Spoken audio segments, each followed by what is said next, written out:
G'day everyone, Jackson Millan, the Wealth Mentor, back from my getaway to Cebu. It's been 1 month. Oh, mate. It's been 1 month since you and I have had an episode together It's, of Ask Aureus Anything. I'm excited, Sam. It's good to be back, mate. Mate, it is What's good to be happened? back. What happened? Where did we go? What did we do? Well, lots of things happened, mate.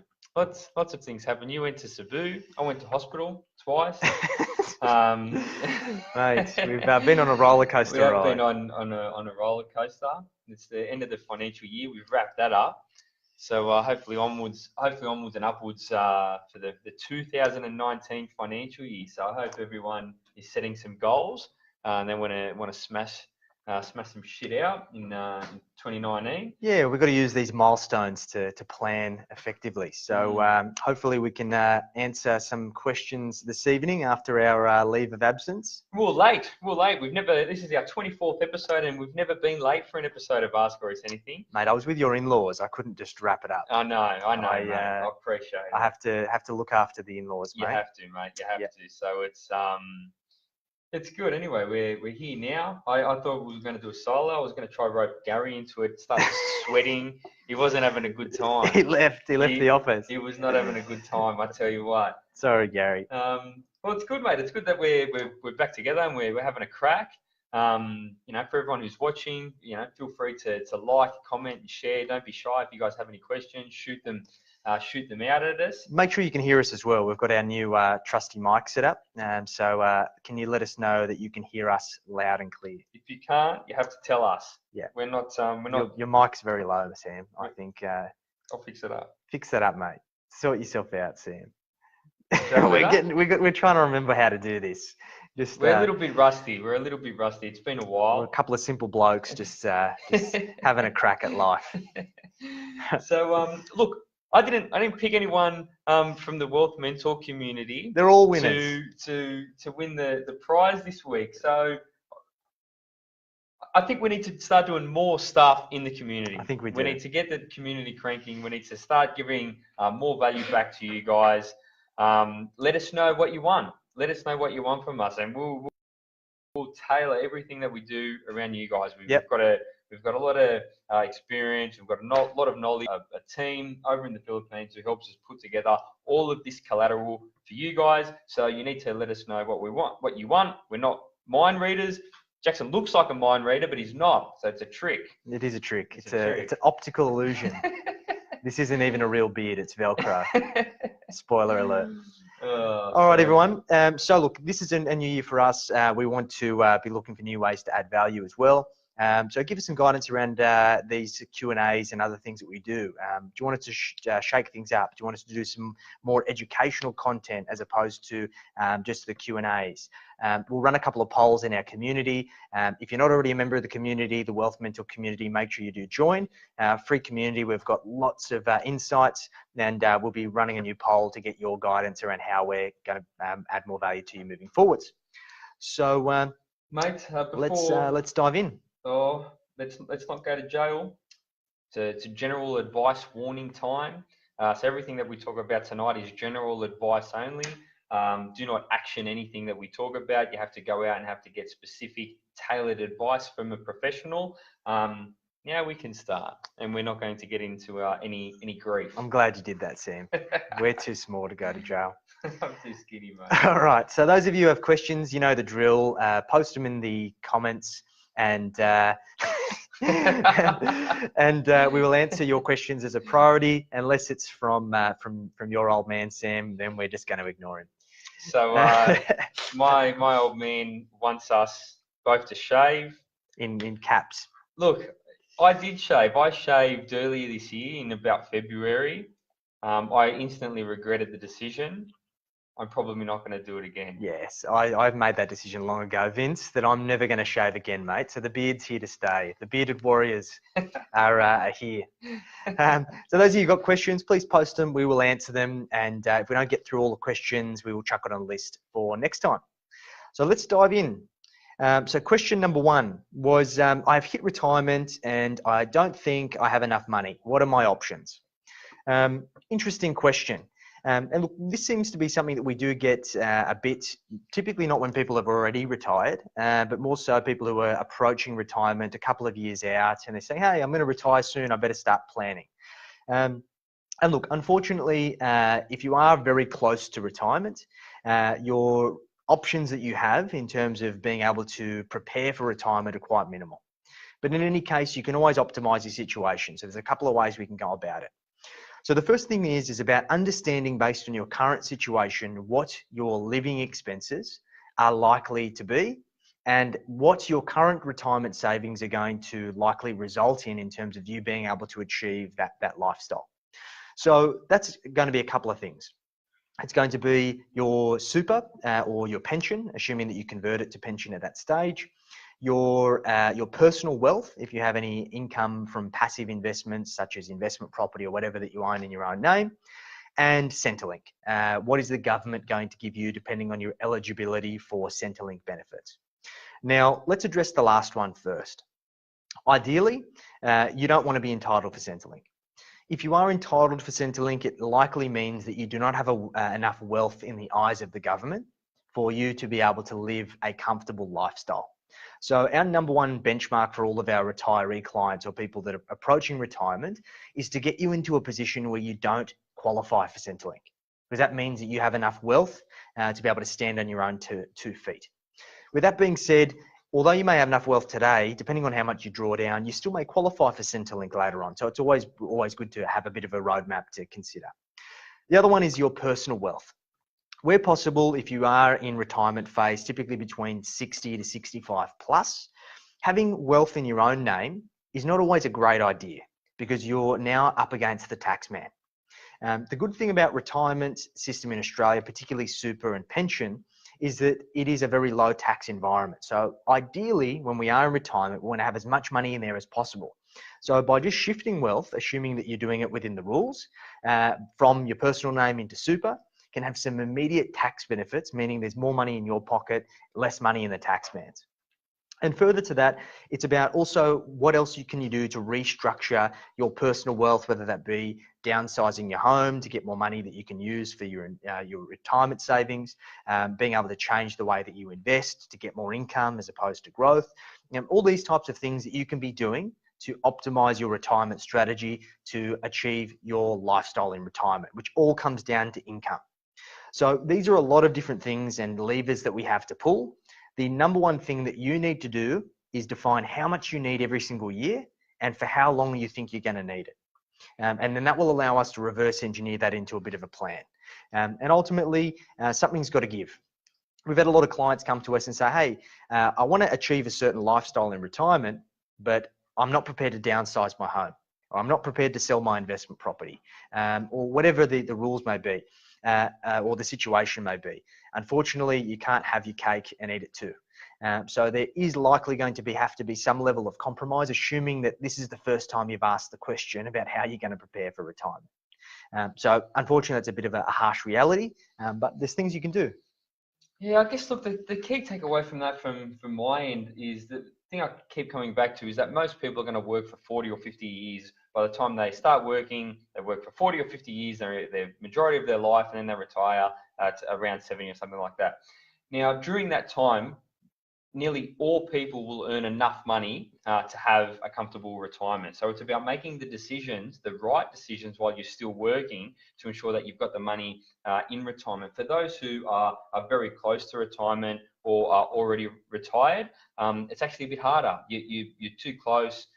You've sort of missed the amount of time that you had to make those good decisions. So for anyone who's watching, who's halfway through their career or starting their career, this is the perfect time for you guys to start planning for when you're older and you're not going to be working anymore. So I know it seems like a far distant way in the future, but even if you aim to buy one investment property every 10 years for the next 50 years, you'll retire with 5 investment properties as a multimillionaire and you'll be absolutely fine. So it's not that difficult. You just got to make good decisions consistently over long periods of time. Yeah, and retirement's a bit of a dirty word these days. This is about achieving financial freedom. It's having the freedom of how you spend your time.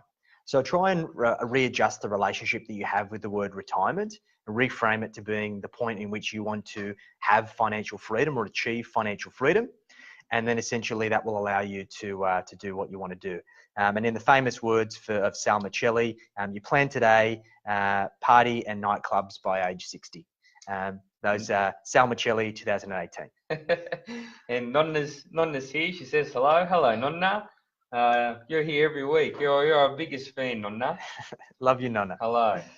All right. Next question. For anyone who's watching, obviously we've got questions that we acquired during the week. We talk about this sort of stuff with people all week. If anyone's live and you have a question, don't be shy. Make sure to post it up because we put more importance on the live questions, and we'll enter those ones for you guys. We like you more if you're here live. Correct. Yeah. You get brownie points if you're here live. Yeah. All right. So I had this from an accountant today that I met up with actually. A very good accountant, very smart, and he wanted to know a little bit about mortgage brokers. And he said, as a mortgage broker, how do you work out which lender to use for your clients? And that's an excellent question. Now, most mortgage brokers are winging it. They don't really have a process or a strategy. They sort of just do what they can to get by and write the loan, and it's stressful for them, it's stressful for their clients. So over the years, I've developed a very robust 3-stage process. So first stage is strategy, second stage is price, and third strategy is service. So what does that mean? That means in stage 1, let's say there are 50 lenders available out there in the market. We eliminate all the lenders that the deal won't work with. All right. So for whatever reason or not, there's out of those 50 lenders, maybe 45 won't do the deal, and maybe 5 will do the deal. So give us an example, Sam. What would be an example of that? All right. So to give you an example, let's say that you're self-employed. You've got a really good past 12 months. It's 2018 financial year now has just finished.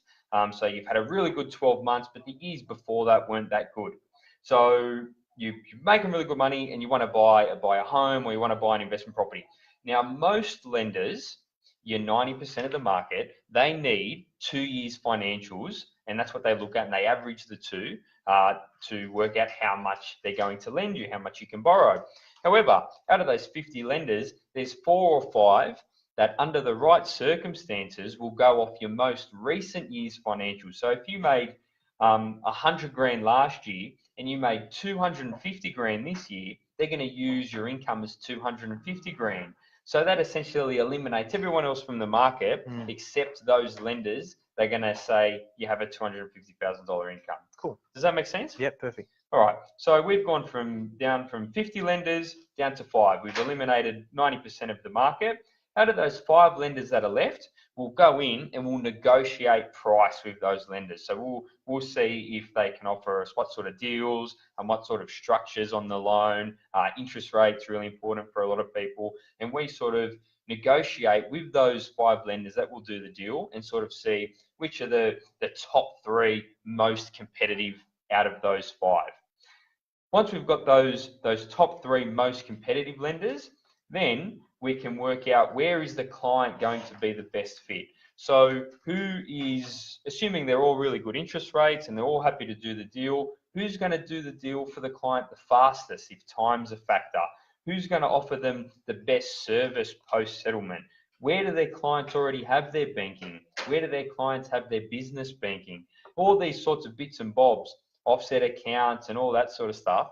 And that's the last thing that you look at is sort of the service aspect of the lender you're going to. If you have a bank that has one branch in the middle of nowhere, and you have another bank who has branches in every second suburb, and they're offering the exact same deal and they're both happy to do the deal, and one of them's got state-of-the-art technology for their internet banking and the other one doesn't even have internet banking, you're probably going to pick the one that's going to offer the better service, all other things being equal. So that's sort of a 1, 2, 3, a simple process that we go to decide who we use. Love it.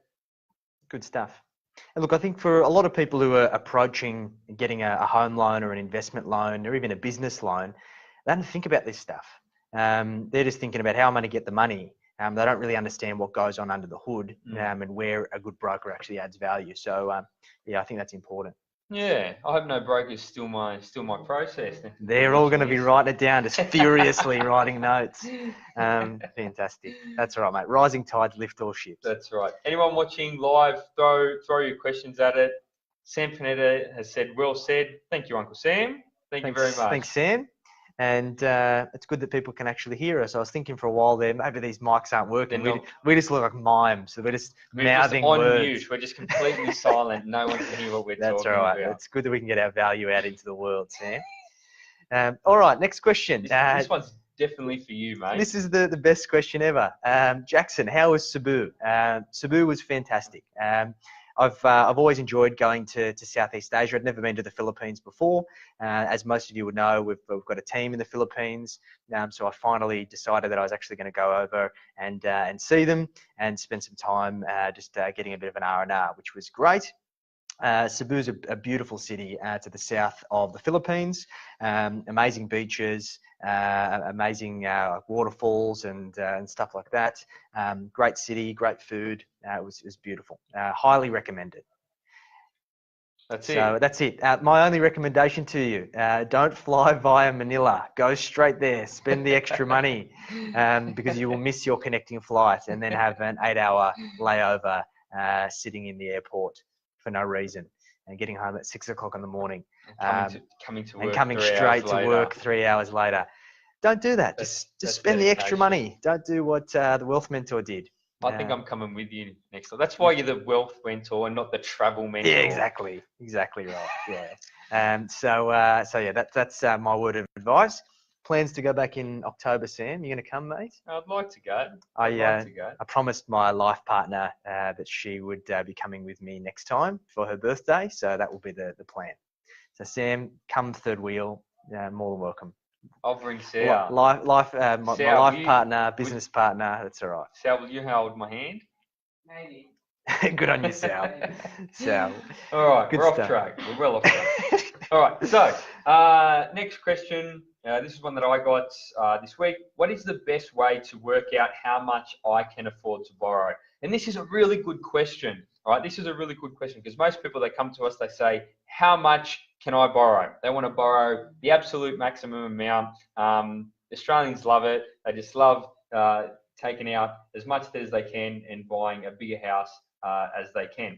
But that's not always the best way. So everyone has to work out what they can actually afford to borrow. It's no good getting into a whole heap of debt, buying a really nice property and then in 12 months having to sell it because you can't afford to service the loan, or it's really impacting on you and your family's lifestyle. So you need to work backwards. You need to understand what your budget is currently today. You need to understand what your budget is going to be post-settlement. So it's going to change. Maybe if you're renting today, you won't be paying rent.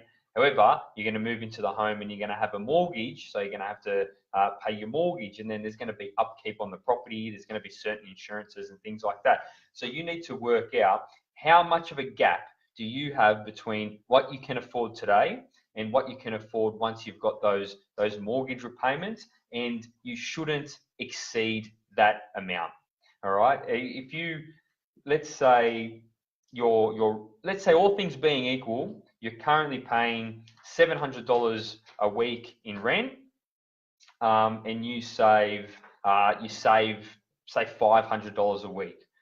Your mortgage repayment should not be more than $1,200 a week because you currently cannot afford to have that bigger hole in your budget. So I hope that makes sense. It's just about crunching the numbers. Yeah, I look at it a little bit differently, more so strategically moving forwards, because I think that most people, when they look at getting a mortgage, and this is more so in the context of buying their home, it's just about getting their foot on the ladder, buying the property. But most loans are set up over 30 years. And I don't know about you, but I don't want to spend 30 years trying to pay back the bank with a ridiculous amount of interest they're going to charge you over that 30 years cumulatively.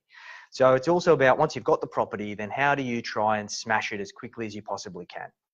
So what you need to look at is your personal cash flow. Very similar to what Sam said. We want to understand the ratios that we've got between our fixed expenses, keeping in mind that our new loan repayment is going to be a fixed expense. The bank's always going to come knocking, irrespective of whether you want to pay them or not.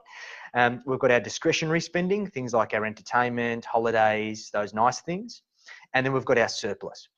So typically, for most of our clients, we work off a benchmark of your fixed expenses should not exceed 50% of your net income. Your discretionary spending shouldn't exceed 30% of your net income, leaving 20% as surplus. And that surplus should ideally, in a lot of cases, either be used to pay off debts, so putting more repayments on the mortgage, or building wealth, saving up for the next deposit to buy another property, as an example. So if you are exceeding your fixed or discretionary expenses and you don't have that 20% of surplus, or you have no surplus, or even in a deficit, that's going to put a lot of financial strain on your budget and on your cash flow. And you've got the option of doing a couple of things. You either optimize your expenses, so try and minimize your costs, try and find ways to get rid of things from your budget, or increase your income. Find opportunities to grow your income by doing a side hustle, by trying to get a pay rise, whatever it may be, to be able to get more income into the household, to get those ratios in check. There is no other way to do it. You've got to choose one, or choose both for that matter. Keep in mind, optimizing your expenses and cutting the joy out of life is a short-term solution. You will not be able to stick the course long-term. So you need to find out what's the right way to approach this. If you do this in advance, you can, as Sam rightly said, find a property that you can afford from the get-go, one that allows you to have the right ratios straight away, and get into the right pattern of trying to pay back the debt and being debt-free, ideally as soon as possible. And look, this is probably something that I learned the hard way, and Jackson really understands it very well. It's actually much easier to increase your income than it is to reduce your expenses, and that really infuriates a lot of people when I say that. But it is, and over time I've learned. When I was younger, when I was 15 and I was an apprentice and I first started working, I had no choice but to minimize my expenses because my income was so low. And then the first year, second year, third year, fourth year in a tradesman, and my income continued to increase. I started doing, as Jackson said, a side hustle, doing jobs on the side. I was working overtime, and you figure out these other ways to continue to increase your income. And then obviously I got into finance, and then I learned that, and then I got into business, and you keep working towards these things that continue to increase your income. Now, if I was still earning what I was earning 10 years ago, it doesn't matter how much I cut my expenses, I would not be able to save and to continue to get ahead. So it's one of these things, and a lot of people say to me, well, I couldn't earn more, but most people, 90-something% of people actually do have the ability in some way or another to increase their income. Correct. So it's about having a sit down, having a bit of a think, and working out, well, how can I do that? Confucius once said, he who said he can and he who said he can't are both right. So you choose. I wrote an article about this for news.com this week, actually. And it's about how to save $9,000 in 90 days. If you're interested, go check it out. Feel free to comment. I'll send you a link. There are ways, and I've documented them. So we can help you. Get in touch. We'll send you the article. That's it. Now, Booney Zammit. So how is the best way to save and stay financially stable in a small business? I love this question. Fantastic question. So, Booney, the key to this is about your perspective on business. Now, I've worked with hundreds and hundreds and hundreds of business owners, and majority of them before working with us have the same mindset, and it's a reactive mindset. As a business owner, we get in the habit of reacting to the way that things are. Whatever the lay of the land is, whatever our day-to-day is, we react to it. And as business owners, we become really, really good at being firefighters. That we put out fires all day, every day, and this comes down to us conditioning ourselves and our mindset in such a way where this becomes the way that things are. Now, there's a behavioral methodology called neuro-linguistic programming, or NLP. And one of the fundamental principles is the situations that we learn to survive, our survival ultimately depends upon. And in business, we all do this. And because of this reactive mindset, because we know we can survive putting out these constant fires, there is always a fire around the corner to put out. And we create this reality for ourselves, whether we like to believe it or not. Now, the best thing you can do to create a financially stable business is start to become proactive. Start looking forwards, look beyond the fires. And what you can do by doing that is about setting goals. So the first things first is about looking 12 months in advance. And this is the right time to be planning. So what I advocate all of my clients do is firstly, do a personal profit and loss. This is about working out the ideal life that you want to create. So let's say, for argument's sake, you want to be able to take the family away on a holiday. It's going to cost you 15 grand a year. You want to save 20 grand for a deposit. You want to buy a new car. You want to do some nice things. And all of those things added up along with your usual monthly costs works out to 100 grand a year net. So then what you need to work out is, okay, what does my business need to do to pay me 100 grand net? So now you've worked out what your profit and your margin needs to be in order to provide you with that. Then you can work out, well, okay, based on my costs in business, how much revenue do I need to produce to be able to spend that amount of money, to be able to make that much profit, to be able to pay myself that. So now you're just reverse engineering. So now ultimately, once you've gone back so far as even how many inquiries, how many jobs, how many leads do you need to have, then you can now say, okay, I can start working with purpose. And it's about trying to create stability through executing on your plan. We've got a template that we can help you with this. It's called a 90-day planner. We believe that all business owners should work in 90-day cycles. So if this is of value to you, you want to have some tools that'll help you create financial stability in your business, start planning ahead and getting ahead of the 8 ball, start being proactive instead of reactive. Make a comment or flick me a private message, and I'll give you those resources for free, and even walk you through how to use them properly. Yeah, and it seems like a lot of work, right? But once you've got it done once, then you can just continue to refine it over time. You don't need to continue to reinvent it. And it's important because you mentioned here staying financially stable in a business and saving. So when I think you've hit the nail on the head. When you're a PAYG employee, every week you get up, you go to work, you earn $1,000 or $2,000, or your paycheck's the same, and it comes in every single week or every single month. It is relatively easy to save. You do a personal budget. You work out that if you earn $1,000 a week net, and your expenses are $800 a week, then you automatically put a transfer that sends $200 a week to a savings account. All right. When you're in business, you need to get the business cranking to be able to pay you a similar set wage or set salary every single month. So you've got stability not only in the business, but in your personal life as well. So that comes down to doing all that work that Jackson mentioned, and then actually paying yourself a set salary. Yeah. So because your business is going to fluctuate. Some months you're going to do better than others. Some months you're going to make a lot of money. Some months you might make a loss, but it should all even out over the year and hopefully be profitable. And for you to have stability in your personal life, you just need to pay yourself the same amount on a consistent time period. Yeah, it's about having the strategy and the vision, and then having the right structure. And we've seen it with the clients that we've worked with. There's the ability to get 2 to 4 times growth in your business by just implementing this properly. So if that's something that you're interested in doing, just reach out to us and we'll help you with it. All right, sounds good. And for everyone else who's watching, make sure you ask your questions, guys. Don't be shy. Be like Booney and ask the questions, and you'll get some good answers. Yep. Beautiful. All right. So another one for me. Should I change my investment options in my superannuation? Interesting question. And this is something that ultimately will depend on your individual situation, but I'll give you a bit of context behind it. Now, most people don't pay much attention to their super, particularly prior to the age of 50.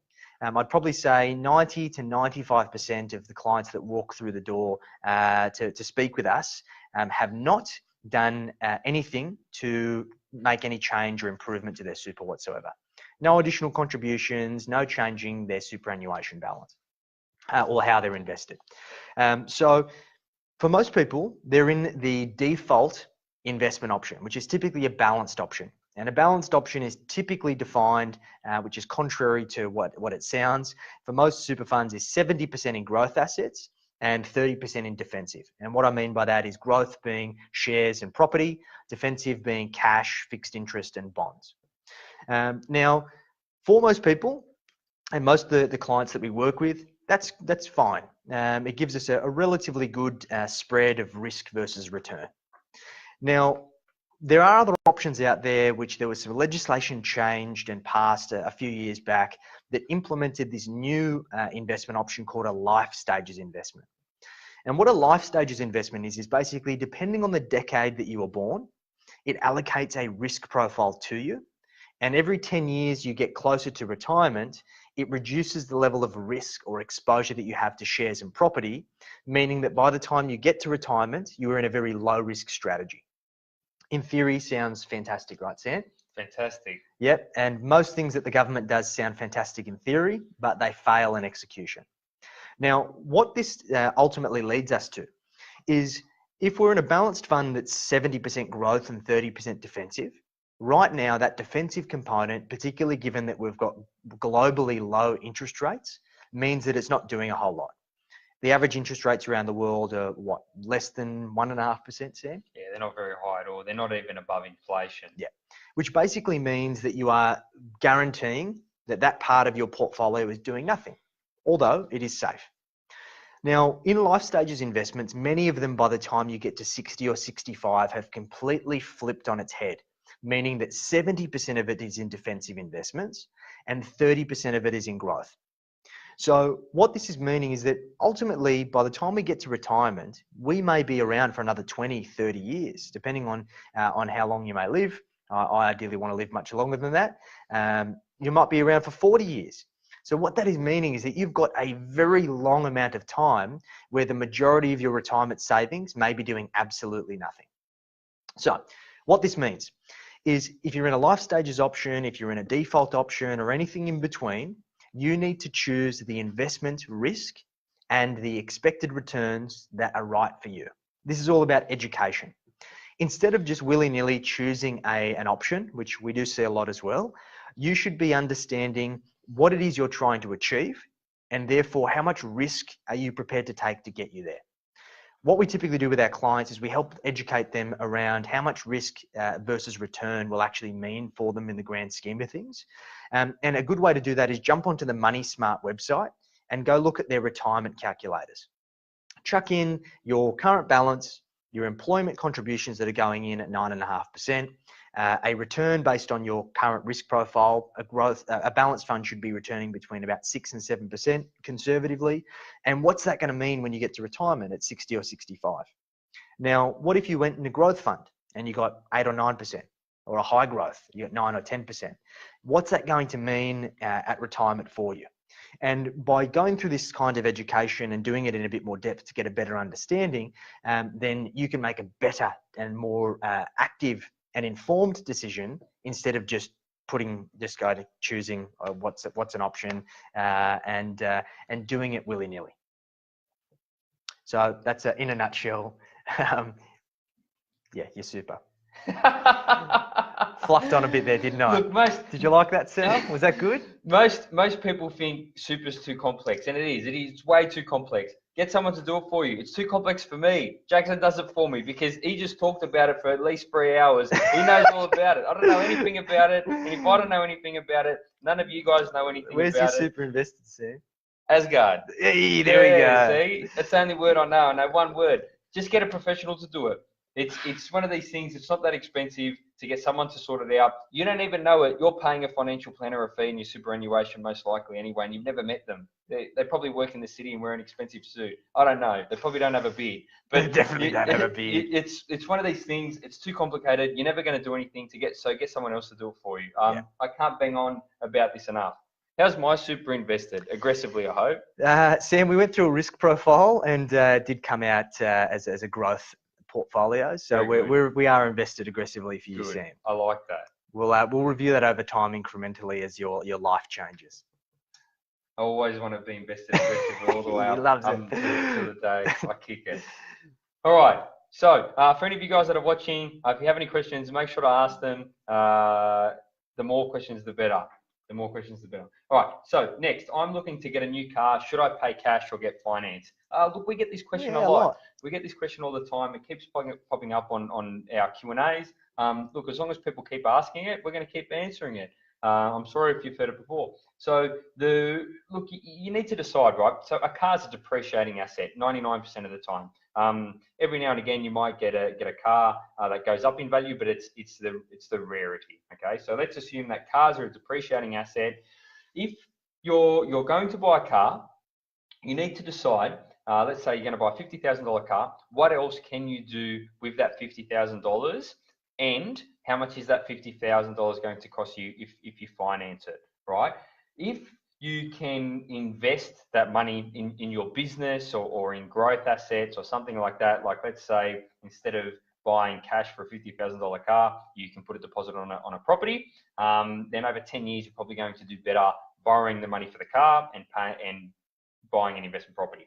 However, if you don't have the ability to buy an investment property or the skills to invest in managed funds and things like that, or the temperament for it, and you have to pay expensive finance for the company, let's say you need to pay a 15% interest rate or something like that, then you're probably not going to out invest an expensive loan like that. So it comes down to the individual. If you are unsure, then you should pay cash for the car. I think this ties into how much I can afford to borrow, the question that we had before. And ultimately, you should be factoring this into your budget before you make the decision. Now, in a majority of cases, people who are looking to buy a new car and are even considering finance, in a lot of cases that we've seen, they just don't have the cash. They can't afford to pay for it in cash. But ultimately, what that leads them to do is to buy a much more expensive car than what they otherwise would have, even if they had the cash to pay for it. So I had a conversation with a client recently. The conversation was around buying a car for around 20 grand, had the cash for it, but we spoke about the future goals and they want to buy a property. So then we said, okay, we should be looking to finance it and structure it through the business. Now, ultimately, when they realized that they could do it through finance, not through their own cash, they started looking for cars at around 50,000. And they go, whoa, pump the brakes. How do we add 30 grand to this? Why aren't you looking at exactly the same car that you would have bought otherwise? And ultimately, then we put that into the cash flow and looked at the ratios, because this is another fixed expense that they're adding in. And ultimately, we decided that that was too much. So it's about understanding what you can afford. If you're going to be leveraging yourself up, you're going to be stretching your budget, you're going to be straining your ability to create surplus and achieve your other goals, then you should be doing this in a different way. Yeah, it's one of those things that you can be led astray very easily with car finance and with asset finance and things like that if you don't understand what's going on around it and you're not applying a holistic sort of view to it. So people today, they don't buy $5,000 cars and pay cash for it and drive around happy. I'm the only person who does that, who drives around in a little Mazda 2 happily.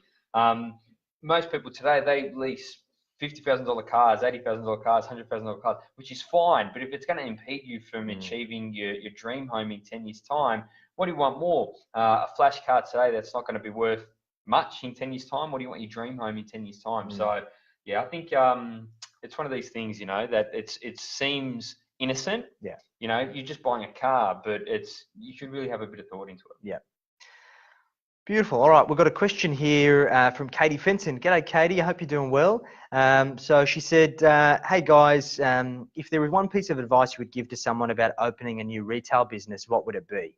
Great question. Good question. Now, I've got a number of clients that operate in the retail space and also the e-commerce space, and it's a very, very tricky industry.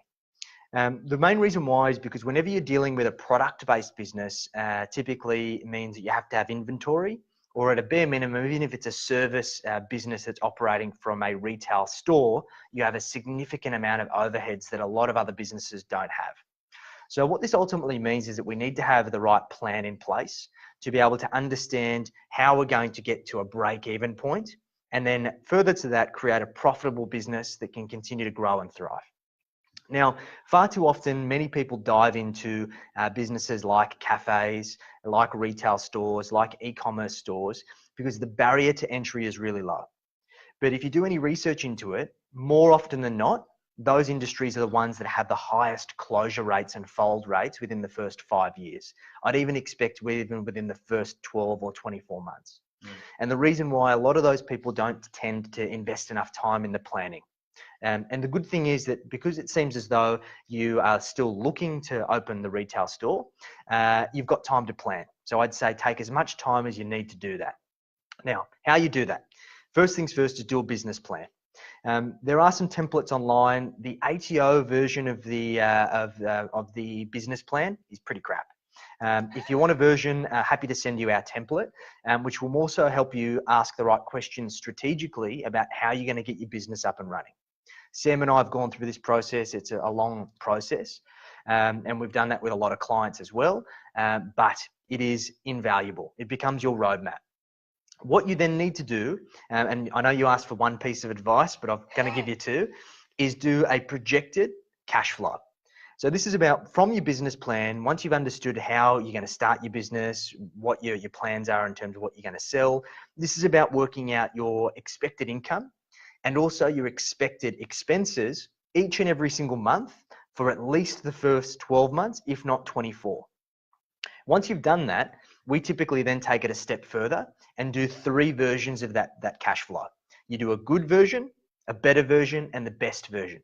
So it's now not just a black and white, either pass or fail. It's now a benchmark in terms of your performance. Those 2 things are invaluable.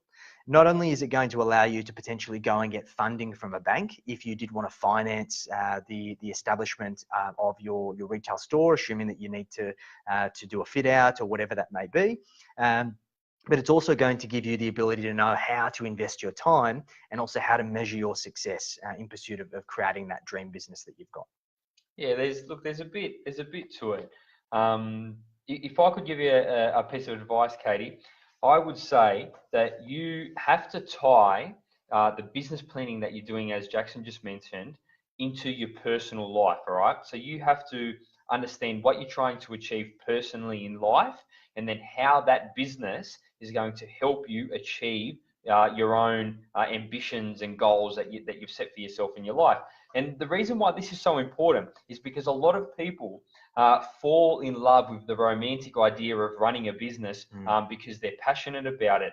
But I've seen so many people start a business because they're passionate about it and then struggle financially for as long as that business exists, because whilst they love what they do and they're very passionate about their particular job or business, they're just not achieving the financial goals that the business needs for them to achieve their personal goals. And it's all a bit of a loop, and it all ties in together. So one piece of advice off the back of Jackson stuff: work out what you want to achieve personally, and then make sure that based on your business plan, that business is going to help you achieve those personal goals in life. Because really, that's what's important. Yeah. Jackson and I, we love Aureus, but Aureus is a vehicle for us to achieve our own personal goals in life as well. So you have to intertwine it all. Yeah, and if it does well, maybe we can buy some razor blades, Sam. Potentially. We'll see. Anything could happen. Anything. All right. So we've got another question here from Anna. So Anna has asked us: is there a way of minimizing the tax you pay at the end of the financial year when you work in a job that you can't claim anything? Jackson's probably got a few more ideas than me, but the first thing that pops to mind, Anna, and this is a great question, the first thing that pops to mind for me is residential real estate investing. So essentially, let's say that you buy let's say a brand new property, for instance. If you've negatively geared it, you're going to get some tax breaks there. However, you're still going to make a cash flow loss. But if it's a brand new property, you're going to get all the depreciation benefits, which is not a cash flow loss, but it's going to allow you to reduce your taxable income over especially the next sort of 5 years, which will reduce the amount of tax you pay. And hopefully you've bought a really good asset and you'll make some capital gains over the next 5 years. So you'll pay some tax later on, but you'll have more money in the bank. So it's a bit of a win-win. Yeah. There's 2 ways as a PAYG to save tax, through negatively geared property and through contributing more money to superannuation. Now, as Sam rightly said, property negatively geared means that you're still out of pocket. So you have to ask yourself the question, are you prepared to pay $1 to get back 30 or 40 cents? In that scenario, you're still losing 60 or 70 cents. So from a pure mathematics standpoint, that doesn't make a lot of sense. Unless the property is going up in value. Yeah. That's the only caveat. Correct. The whole idea of negative gearing is it's about the government trying to cover some of the costs associated with your loss. And you're hoping and you're betting that the property is going to go up in value higher by more than what you're losing, and also compared against other investments that you could choose. Correct. The second one is contributing money to super, meaning that you're not losing any money. You're actually putting money away for your retirement savings. Now, there is a concessional contribution cap or a pre-tax cap of $25,000 per person per year. And this does change from time to time, so make sure you do check before you do it. But it does have to happen pre-30 June. You do have to make a contribution and nominate it to be a deductible contribution, and it does reduce your assessable income. From a strategic standpoint, given that you are putting money into superannuation that is then being invested and you're going to be able to derive benefit in retirement, from a mathematics standpoint, it makes sense. Beyond this, you need to understand that tax is a consequence of making money. So if you are paying tax, it is what it is. What I say for my clients, and I think a lot of people around this time of year, they're always asking, oh, who's your accountant? Who can get you the best tax return? It doesn't work like that. The accountants all run by the same rules, although there are some dodgy ones out there that do things that are probably going to get you into trouble.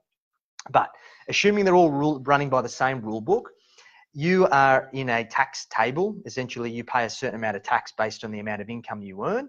And most of the time, you're paying a little bit more than what you're supposed to, meaning you get a refund at the end of the year. So the best way to work out how you can optimize your tax is jump onto paycalculator.com.au, chuck in your gross income. It'll tell you how much tax you should have paid. Compare that against your group certificate or payment summary. And assuming you've got no deductions, the difference between the two will be roughly what you're going to get back. Beyond that, ultimately, there's no real other ways to minimize your tax. It is what it is. Focus more on trying to get money, building wealth for you. Buy more property, put more money into super, build more wealth in other ways, and start having that work for you. Although you're going to be paying more tax means you make more money. That's right, and that's the thing, and it's a really good question, and it's something we get asked a lot, Anna, is, how can we minimize our tax? How can we minimize our tax? Now, to give to illustrate the point further, we've got clients of ours, some who consistently minimize their tax, and because they do this, they can't afford, or the banks deem them that they can't afford to borrow any money to buy investment properties. All right, so let's say over the last 3 years, they've really reduced their income. They've paid hardly any tax, but they've essentially accumulated no wealth either because they haven't been able to accumulate assets. Now, we've got other clients who in real life actually earn very similar amounts to these other people, but show everything on their tax returns, who have paid heaps of tax over the past 3 years and have accumulated an investment property every year for the past 3 years. And so while they've paid 10 times more in tax, than the other client who earns the exact same money, they're $500,000 ahead because the values of their property have gone up so much, and now they're collecting so much rent off their 3 investments. So it's it's probably focusing more on creating wealth than on minimizing tax. Yep. All right. So Michael, g'day. And we've got Keith. Keith has asked a question: when is the best time to save and invest? All the time. All the time, Keith. You need to be investing in any possible opportunity. Another famous proverb by Confucius: best time to plant a tree was 20 years ago. Second best time is today. So you start planting those seeds, Keith, and you let them grow into trees. Keith, it's it's one of these things, right? You should always be saving, right? So I always try to have a surplus income every single month because that way you're slowly getting ahead.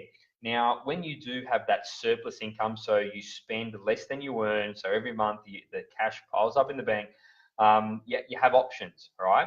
And essentially your two options are, do I invest regularly into things such as managed funds. So do I get my $2,000 that I save or my $5,000 that I save every month and put that money away to buying managed funds every single month?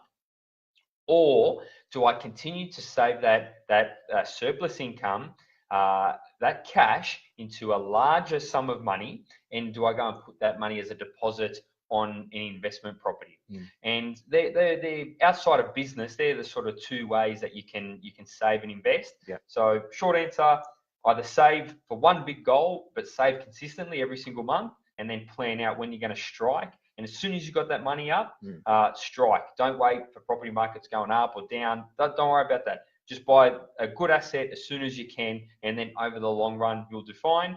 If you don't want to save up to buy an investment property, then save and invest every single month, and then save and invest as often as you can. And don't worry about the market goes up and down. It's gone up and down for hundreds of years, and it's going to continue going up and down for the next couple hundred years. So save and invest as much as you can, mate. And look, I think the key is it comes down to your surplus, and you should be saving first and then spending what's left.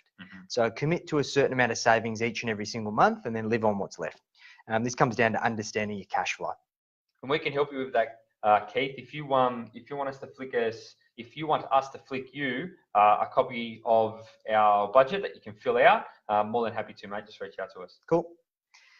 All right. You want this one, mate? You can have a crack at it, mate. Do you want to have a crack at it? Do you want me to do it? I'll do it.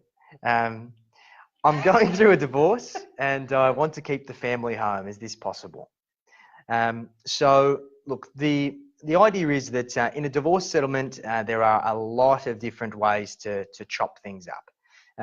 In a lot of cases where there's not dependents or kids involved, it's typically 50-50.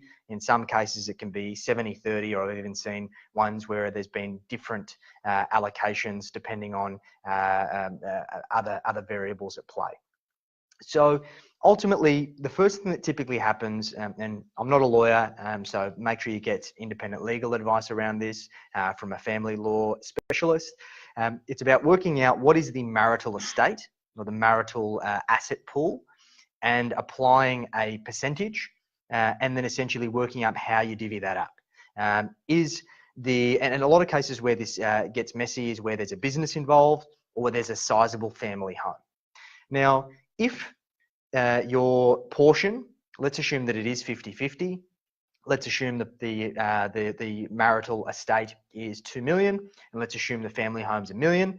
If it is 50-50 and the home is unencumbered, it's worth $1 million, then you can keep the house from a financial standpoint, and your spouse can get the remaining $1 million, given that the asset values are the same. Assuming you can agree that you get to keep the house. And typically when we're looking at divorces, it's not just about the money, it's about the bickering backwards and forwards that is typically the biggest issue to overcome. So assuming that's been agreed, then perfectly fine. Now, something that's more common is that there is a house, there is still a loan on it.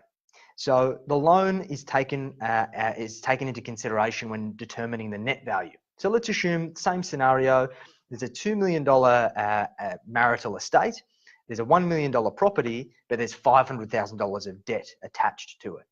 So therefore, the net value of that property is $500,000, which could mean that you take the house, but you've also got the ability to have $500,000 of other assets within the pool as well. So as you can see, there's so many ways to slice and dice this. It ultimately comes down to your individual circumstances. I always advocate get the right advice.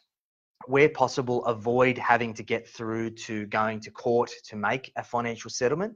You should both be getting independent financial advice, and we've mediated from a financial standpoint for a lot of our clients who've gone through separations and divorces to try and make sure that we can minimize the cost impact to your wealth, and also make sure that you can get the best possible financial outcome for yourselves and your dependents.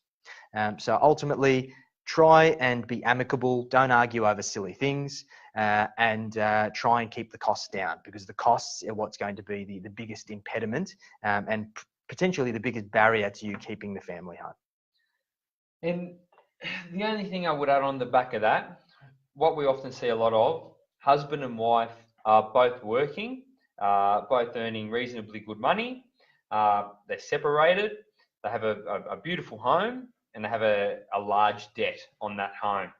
And then one of them wants to keep the home. They've decided that enough, either husband or wife, they're going to keep the home in the family because of that. But either one of them cannot service the debt on their own. Typically, when that's the case, they have to sell the family home because they just don't earn enough to keep it, to keep the debt, and to make the repayments on it. So that's the only thing I think I could add on the back of that. Yeah, we've had a number of clients that through this process, we kind of work out borrowing capacity and try and work out all these different ways that we can slice and dice it. So then when it comes to mediating the situation, at least they know what options are on the menu. All right, so bit of a grim subject, mate. But yeah, that's why you didn't want to answer it, eh? You wanted to palm it off. No, don't believe in marriage, Sam. I'm married, so I believe in marriage. Thanks, Keith. Thanks, Robert. All right, there's a couple of minutes left, guys. If anyone's got any questions, make sure you fire them away. Otherwise, I am going to go. 1, 2, 3. Okay, too slow. Next question I got received this week. Is it possible to get finance for my business? And I get this all the time. Business owners or people who want to start a business, they come to us, they say, oh, the bank said no, we can't get the money. Typically, only quite strong applicants are going to get money from banks, all right? But there's this whole universe of business lenders out there that exist. There's literally hundreds of them, and there's like peer-to-company lenders, there's company-to-company lenders, there's all these sort of smaller players opening up in the market that are happy to lend to businesses, even when they don't, you know, that maybe they don't have residential security or they don't fit the bank's criteria. So is it possible to get finance for my business? In most cases, yes. And then the question becomes, is it viable for me to get finance for my business? So residential security and you can borrow the money at 4% for your business, then that is really, really cheap money. And most business owners can put money that costs 4% as an interest rate to better use and earn significant returns on that money, especially if it's over, you know, a 30-year loan term or something similar to that. Let's say it's unsecured debt and it's a short loan term with a high interest rate. Let's say it's unsecured debt with a 3-year loan term and an interest rate of 20%. Whilst you'd still be able to find someone to lend you that money, the key is, number one, can your business afford that cash flow hit to pay back, you know, a sizable loan over a 3-year loan term with a 20% interest rate? And are you genuinely that good of a business person or that good of an investor that you can earn returns higher than 20%? Because only the greatest investors in the world earn returns higher than 20%. So you really need to be realistic about that and going, am I working for myself here, or am I going to be working just to repay this debt to these small business lenders? So can you get finance for your business? Yes. Should you? You have to work it out. Yeah. Yep, I agree. Perfect, mate. And that's it. That's our 6:30 p.m. We're done. Our return to Ask Aureus Anything. We appreciate all of you contributing. Now, those of you who are watching this once we go offline, feel free to keep posting your questions. We'll chuck them on the list for next time, and we will see you same place, same time next week. Yeah, join the Wealth Mentor community, guys. Get involved, and you need to let us know what you want, what we can put together for you guys. We haven't been as active on there as we'd like to be. June was a tough month. We were both in and out of the office. Yep. So tell us what you want. We'll make it. We'll teach it. We'll do whatever it does to add value to that Wealth Mentor community. So make sure you do your Facebook search, have a look at it, and add us there. We'll catch you next time. Thank you.